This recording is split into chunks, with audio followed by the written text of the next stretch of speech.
Motown Records turned down Marvin Gaye from recording Debarges All This Love. Ain't that something? Which was a huge hit for Debarge and the tone. Could you imagine that? Now, let me put it in perspective. El Debarge, incredible songwriter, wrote that as a team. Harmony, musical compositional, wrote that. You know, the depth, the magnitude to put that particular song out. Interestingly. And in another era, Barry Gordy would have probably have put that out on both Debarge and Marvin Gaye. But he didn't. He didn't.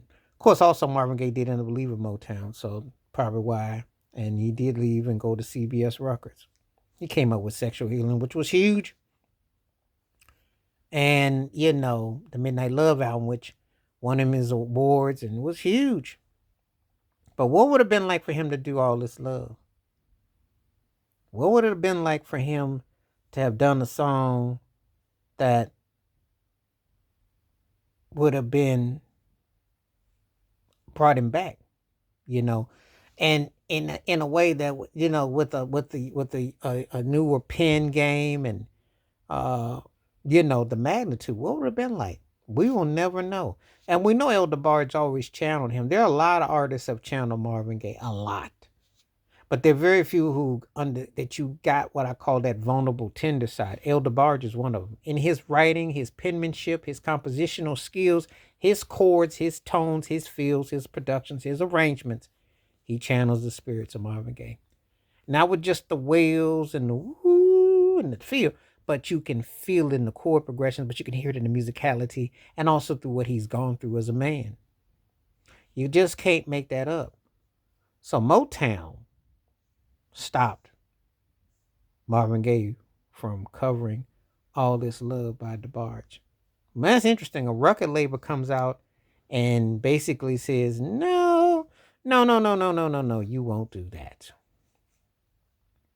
That is crazy. That's hard to believe. It's like something that you can't believe, but then you can believe it.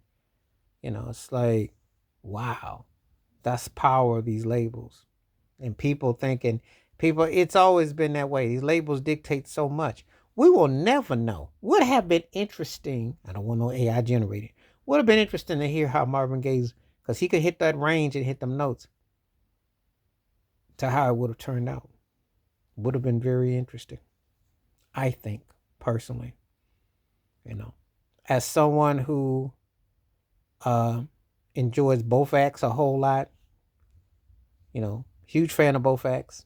It would have been interesting how that would have been, because I couldn't imagine with the background vocals and especially doing it live. I mean, it was a sweet kind of song. It's the kind of song you could see Marvin Gaye doing in the 60s easily.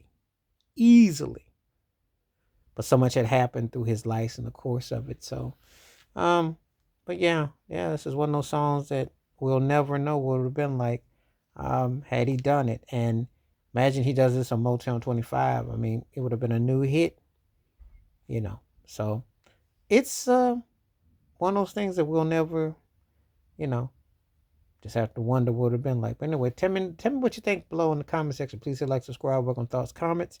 And I do respond. Thank you. Wash your hands. Keep your mind clear. Watch out for another.